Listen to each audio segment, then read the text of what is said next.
Like in Australia, and actually in the UK, we had our hands tied a little bit behind our backs.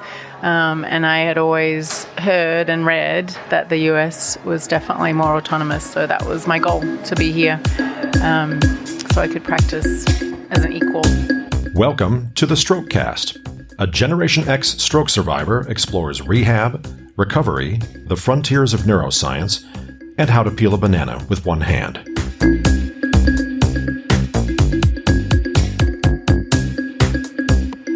Hello, I'm Bill Monroe, and welcome to episode 78 of the Strokecast. Last year, I started attending the CVA Support Group at Swedish.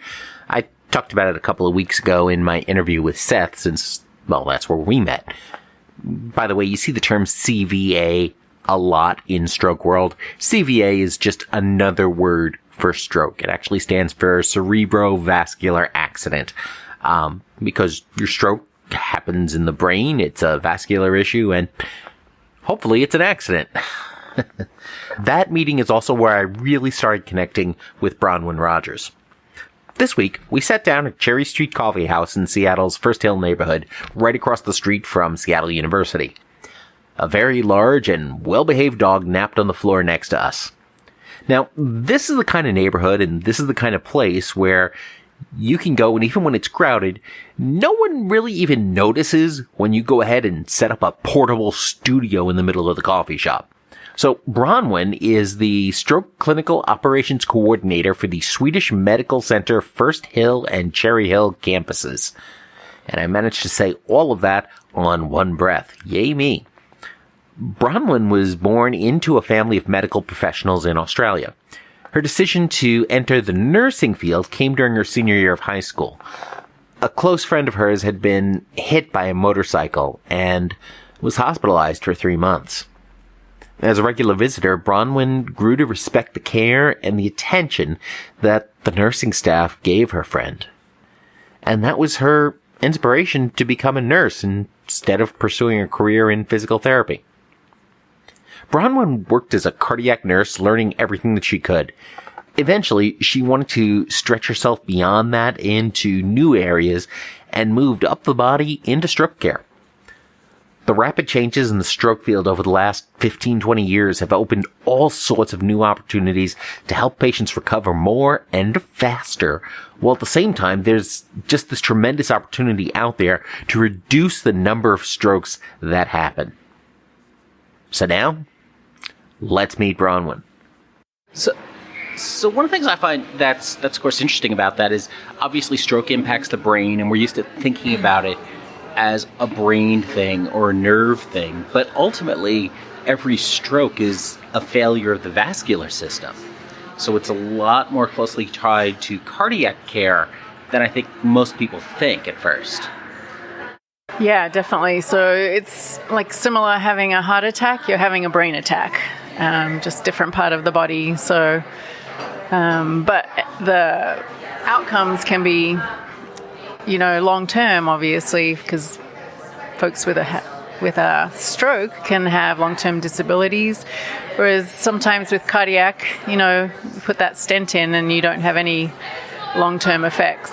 So, big difference. Exactly. It's more that short-term critical wake-up call to... Yeah, definitely. Yeah. So, I mean, you mentioned all the exciting stuff that, things that are happening in stroke, lots of new stuff. And there's been lots of new stuff happening in stroke over the last 10 to 15 years. I mean, I think I am really lucky to have my stroke when I did. I would have been even luckier had I had it 6 to 8 months later when they extended the TPA window and some other things. But what are some of the new things you're seeing in stroke now that are really exciting to you? So they actually extended the thrombectomy window to 24 hours. It used to be a lot less than that. So those wake-up strokes, especially those with a large vessel occlusion, they can now take in and pull that clot out. And by large vessel occlusion, we mean one of the larger blood vessels in the brain. Yeah, and by correct. occlusion, we mean the clot that blocks it. Yeah, correct. So a lot of the strokes we see are the middle cerebral artery strokes, and that's a big, large vessel occlusion. So, and that you're outside the TPA window, the Altaplace window, but you can still get treatment. And I don't think people realize that. So that's very new, and we've been doing that for about a year now. And so we are getting these patients that wake up, go to bed normal at 8 p.m. and wake up at 8 a.m. and we can still actually do something for them and pull that clot out. So no TPA, but definitely pull that clot out via thrombectomy. I think the big thing, or the big push and my passion, is community awareness. We're trying to definitely promote the BFAST acronym, which I think a lot of the hospitals in the area in Seattle have now adopted. So we're looking at sudden onset of the balance disruption and the eyes, sudden onset of loss of vision or blurred vision, and that's looking at that occipital posterior stroke. So just educating the public, because we are missing those patients, and we need to capture those posterior strokes, because being dizzy for the rest of your life and having ataxia is not fun. So just educating not only the FAST acronym, but adding that B and the E as well. And that's fairly new. We've just been doing that for the last year or so. It's interesting when I see people talking about their onset of their stroke in the Facebook groups and the things like that, especially folks who've had a brainstem or a cerebellum stroke, they're saying, I didn't have any of those traditional or slurring. Traditional symptoms. and the BFAST just starts capturing more of that. I think what's also especially important for younger folks is that the B and the E, it seems like it's more likely to flag a stroke that might otherwise be thought of as, oh, they're just drunk. Yeah, or dehydrated. Yeah. And sometimes those go hand in hand. Yeah. But yeah, that awareness is critical, and that's one of the reasons why it's so important to do this, and so important to share stories like that. And there is definitely ongoing research, and they're maybe looking at tenecteplase instead of alteplase, or one or the other, one versus the other. And I don't have much detail on that, but I know that there's continued research going on, which is pretty cool. So ongoing. Yeah, exactly. And I think that's, even as FAST becomes more common and BFAST becomes more common, there's still a lot of folks, and even when I was going through it, where your belief is, okay, I had a stroke, this sucks, it's over, I don't have to rush to the hospital, as opposed to, it's going, a stroke doesn't just hit like a snap, it's over the course of hours that stuff happens, and a lot of folks don't realize that you have that window to undo it. Yeah. And so what I would also like to change is people's perception of that this is actually an emergency, and you need to get help quickly. And once you get there, that things have to move really fast, because we say over and over again, time is brain, and we're losing so many neurons with that, lack of oxygen to the brain. So I think we should definitely be educating that to the public as well, that this is a medical emergency and you're calling 911. You're not driving yourself in or having your spouse drive you in.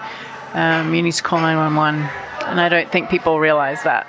Right. I mean, I think a lot of folks think, well, I can get to the hospital faster by driving my partner or whomever. But then you're going to sit in the waiting room and go through triage. Whereas if you call an ambulance, maybe it takes them an extra 2 or 3 minutes, but They're doing triage in the ambulance and radioing on ahead. Yes. And taking you to the right hospital. That's exactly right. They are bypassing that primary stroke center where they don't do thrombectomies, and they take you to a comprehensive stroke center. So, we talk about, your choice to go into medicine and your choice to pursue stroke, and you've made a lot of really amazing choices in your life, including, I think, just listening to you, to actually make the decision to leave Australia and come to the United States. Why did you make that choice? I had always wanted to nurse in the United States, and I actually tried several ways to do it, and it did not work when I was in my late teens, early 20s. And then I decided to just become a backpacker and travel the world instead, and ended up in Seattle for a weekend, and there I met my future husband in 1994. So that motivated me even more to try and come back to the US. And so I ended up signing on to a travel nurse agency and immigrated that way. Interesting. So what does the travel nurse agency do then? They relocate you anywhere overseas, and this particular company had staff going to the US. Other options were Saudi Arabia, the UK, and I'd already worked in the UK before, and I didn't want to go to Saudi, so the US was definitely on my list. So that helped me, the agency helped me get here. Interesting. And I think from an American perspective, we tend to think of programs like that of a great opportunity to do service work and to go provide care in a place in the world that doesn't have adequate medical care. And sort of a paternalistic perspective on that as well. We don't think of someone from a developed country being sent to provide medical care in the United States. Yeah, so I always knew that the US was more autonomous than Australia, and so I really wanted to have that autonomy when practicing in my field. I felt like in Australia and actually in the UK, we had our hands tied a little bit behind our backs, and I had always heard and read that the US was definitely more autonomous, so that was my goal, to be here. So I could practice as an equal, pretty much. Have you found that to be the case in practice? Yeah, absolutely. Yeah, definitely. And working collaboratively with a team, we're teams here. We're not. There's definitely a hierarchy, of course, but everyone works more collaboratively, I feel, here than in the UK or Australia, for that matter. Do you attribute that to, the bureaucracy behind the single-payer healthcare system, or is it more of a traditional British class system that comes into play? Yeah, perhaps. Mind you, this was over 20 years ago, and things could have changed. Oh, sure. So I'm definitely just speaking as things were in the 90s. Right, yes. So I'm hoping things have changed, because I still have friends that are in the medical field as nurses, so I'm sure they wouldn't still be there. They're strong people. So. Right, yeah. Right. That's really interesting. And, if you're listening in one of those countries in the medical system, I'd love to hear your perspective. Go ahead and let us know in the comments or in the Facebook group. I'd love to hear your thoughts on that. So your title, as you've come through the cardiac care and the stroke care and working as part of the team, now you're the Stroke Clinical Operations Coordinator for Medical Center at Cherry Hill. Correct, yes. What does that mean? Yeah, I think the role traditionally is somewhat of a nurse educator for nurses, but we also definitely help implement new processes. Collecting data is another platform that we kind of have started doing, working in conjunction with a data analyst. But then... So by collecting data, do you mean like on the individual patient for their care, or yes. more of a broader research perspective? No, from individual patient care. And then, in turn, going out and educating staff on the data that we're collecting or have collected. So it's a lot of chart auditing, looking at patients, following the Get With the Guidelines stroke metrics. So there's several metrics that we have to follow with the American Heart, American Stroke Association, and just making sure that our hospital is abiding by those stroke metrics. What are some of those metrics? Making sure that patients have VTE prophylaxis, so making sure they have their STDs on, so they don't get DVT, which is a complication of stroke. making sure that DVT is something deep vein thrombosis. We normally hear about that in the context of airplanes. If you don't move too long, you get clot. It calls up, and that's why when I was in the hospital, they had me on the leg squeezy things. Yes, exactly. And another core measure is making sure that a swallow screen is done on a patient before they have anything oral, because aspiration pneumonia is a very serious complication of stroke. So it's kind of common sense stuff, but also, thank goodness it's a metric because we need to follow it. So if it's not being done, then I go out personally and track that person down and educate them, because these things are very important. You don't value what you don't measure. Right. Yeah. And people love to see that they're doing great. And if they're not, then they want to know how to improve it, which is fantastic. I always get very positive feedback from when I'm following up, because people want to do the right thing by their patients for sure. And sometimes they just need a little reminder. So I do that well. So it's the ED that I follow. ED being the in the emergency department, I will follow a patient if a code stroke is called. I will attend that code, making sure. Well, I actually start the clock because we want to deliver alteplase now within 30 minutes. That time is shortened from 45 to 30 with the target stroke phase 3 with the American Heart Association and American Stroke Association. So I follow that patient, start that timer, and just make sure that all the processes are followed, actually, and answer questions as we go. So then I'll follow that patient actually up to the neurocritical care unit if they get alteplase, and then to the acute care floor once they get discharged out of there. And weekly I round on patients as well, especially those that have received alteplase. So if they get that clot-busting medication, then I'll make sure once they're on the acute care floor, they're stable. I'll go follow up with them and make sure that they get my flyer for the CVA Support Group. Awesome, because that's the really important stuff, the group follow-up. Yeah, I think so. I think it's important to hang with other stroke survivors, because even though everyone's stroke is different, they've all gone through the same thing and through the hospital system, at least, for the most part. So I think it's really important to meet other people that have been in the same boat, essentially. I mean, at this last meeting we even had a couple of folks join us who they're the person who had the stroke was up in the rehab floor, and it was great. Just some caregivers who came to the meeting. That's great. I love that. Yeah, to be able to have that experience. Yeah.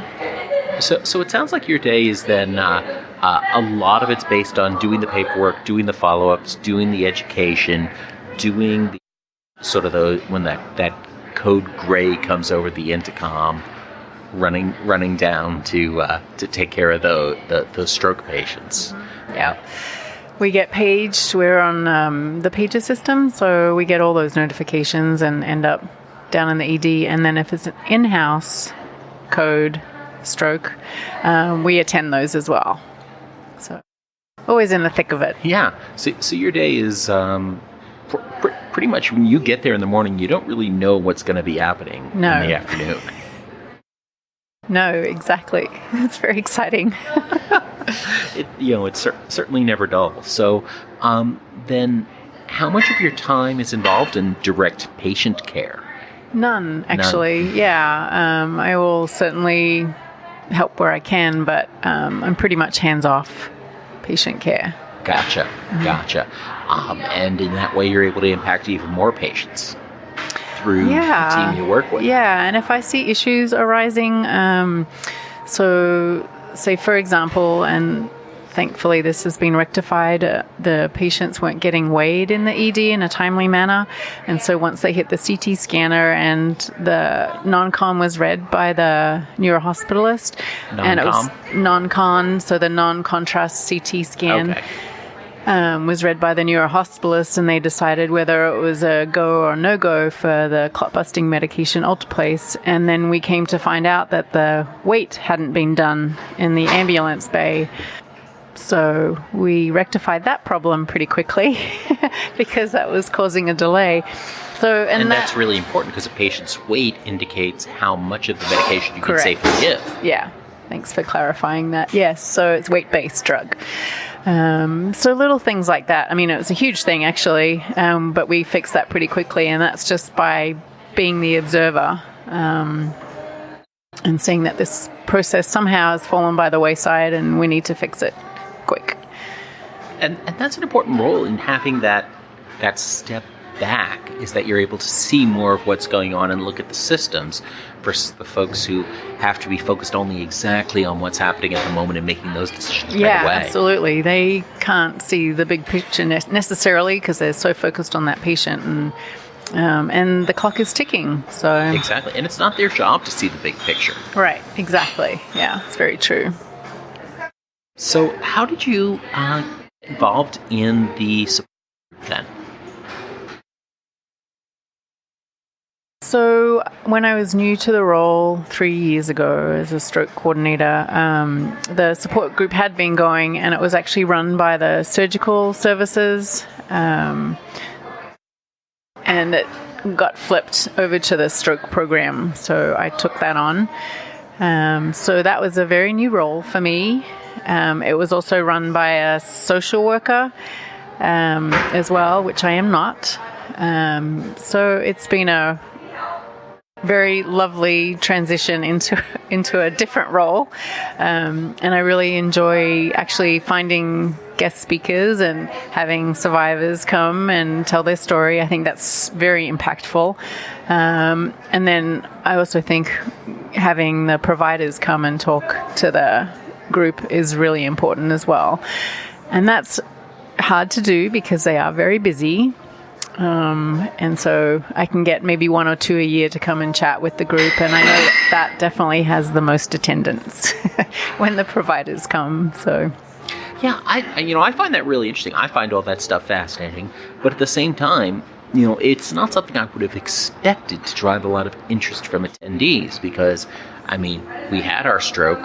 Presumably, we've been told what happened and what it was. Are we really going to learn a whole lot from having somebody come in and talk about all the different types of aneurysms? But we do, and I just love soaking all that stuff up. I think a lot of people like to see their provider again as well. Like, you took care of me. Yeah, so I think that's cool. That's great. So, for other patients then, when patients are interacting with the nursing staff, what are some things you think patients should know to make sure they're getting the best care they can reasonably expect? Well, I think they need to know what kind of stroke they had, because there are two main types. Hemorrhagic, so you had a bleed, typically from an aneurysm, or you've had an ischemic stroke, which is a blockage. And I think that is a really good question to ask, and people don't often know that. So then their path of recovery could be a little different, and what kind of medications they're being sent home on could be different as well. So I think that is really important to know what kind of stroke they had. And then what are my risk factors? So if you're diabetic or you have AFib, there's certain things that we can do to fix that, or you have high cholesterol, so you definitely need to go home on certain medications. So just knowing your risk factors is really huge as well. How does the stroke group, CV Support Group, fit into the broader context of your job, of your role? I think just hoping to provide more information to the survivors. Including, I think, having the providers come so that questions can be answered that I can not answer necessarily, especially the surgical patients that have had aneurysms repaired. That is definitely not my area of expertise. And then actually, I do like our planning session in January, because then we can find out what people actually want to hear about, and try and provide that information and those resources to the group. At least that's my intent. Sure. And it's interesting because that then just becomes a great listening session for lots of reasons about other stuff that's just out there that patients are hearing, that and former patients are hearing, that you might not hear about. Because I imagine most of the patients who come through that hospital, you're never going to see them again, and the nurses are never going to see them again. Yes. Yeah, and I really do like it when the folks from rehab come down with their family. That makes me smile, because I know that they're on the road to recovery, and they're well enough that they can actually come down and attend. So it's a great thing. And they're so close. They're so close. They're in the hospital still. Exactly. And you can just wheel down before you have to start walking down there in the future. And That's right. So as new staff come on board, there's always new nursing staff coming on, and as folks leave and care expands and all this other stuff, and I don't know how they do it as long as they do. But what do you wish more of the new nursing staff knew when they first arrived to work on a stroke floor? I actually teach a class to all the new nurses, all the new residents that come and are going to be taking care of patients on the stroke unit. So we've divided up the classes for the critical care staff and the ED staff, and then the acute care floors, so that each group gets a specific class content.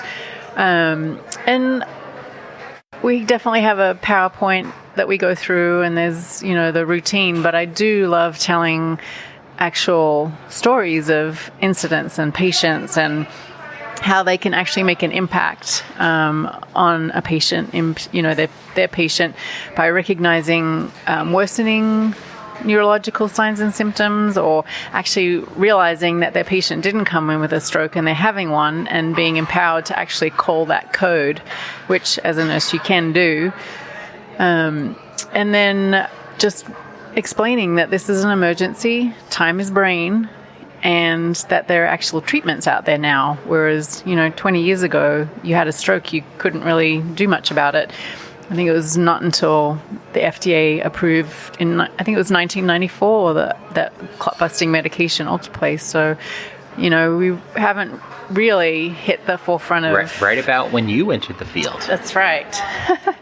Yeah, so there's been so much improvement, and we're still improving care for stroke patients. I think that old thought of we can't really do much for stroke anymore is definitely gone by the wayside, and we can actually do something these days. So just empowering the staff to move quickly and get the help that they need. Fascinating. The idea of the FAST and the Be Fast methodology isn't just for the public. It's also for the internal hospital team. Yeah, and that's what we teach too. So, and I'm glad the other hospitals in the area have actually switched to the Be Fast acronym too, because it makes a difference. Yeah, it's good. Right. So if folks want to know more about Swedish and the different resources, then... Probably the intranet at Swedish, I think, our stroke program. Okay. We have a nice web page for that. So Bronwyn, thanks so much for joining us. I'm so glad I could finally get you on the show here. I've really enjoyed working with you. Great, thank you. And that brings us to our hack of the week. So I think it's really good to acknowledge that you've had a brain injury and that you are going to feel fatigued and maybe depressed. I think just realizing that this is very normal. I don't think there's a whole lot of research into that these days, other than I do believe that physicians will prescribe an antidepressant, because that will actually help you get motivated to do your PT and OT, which will eventually help with your symptoms. So just acknowledging that it is a significant brain injury. I don't think people connect the dots with that. And that you are going to feel pretty darn awful afterwards. And I think just having a family member, if you can, just support during the hospital stay, I think that's really important too, because you're not going to retain a lot of the education because nurses and doctors are educating you daily. And even though we give a stroke binder with all that information in it, you don't always remember it. So I think having your advocate is so important in any hospital situation for that matter. When we think of our care team, we think first of folks who engage directly with us. The nurses, the PTs, the OTs, the doctors. But folks like Bronwyn are critical members of the team as well. They provide the education and insight to the frontline nurses and other team members that they might not otherwise be able to see because they are, rightly, so focused on the patient in front of them. Folks like Bronwyn ensure that they can do their jobs successfully. Do you have experience with the non-U.S. medical system as a professional? What are your thoughts on the autonomy versus hierarchical relationships in your system that Bronwyn talked about? Let us know in the comments over at strokecast.com/Bronwyn or on the Facebook community at strokecast.com/Facebook group. Be sure to subscribe to Strokecast for free in your favorite podcast app so you never miss an episode. You can find me on Instagram as well by searching for Bills_Strokecast or just go to strokecast.com/Instagram. And of course, as always, don't get best, get better. Thanks a lot. I'm Bill Monroe, and I'll talk to you next week.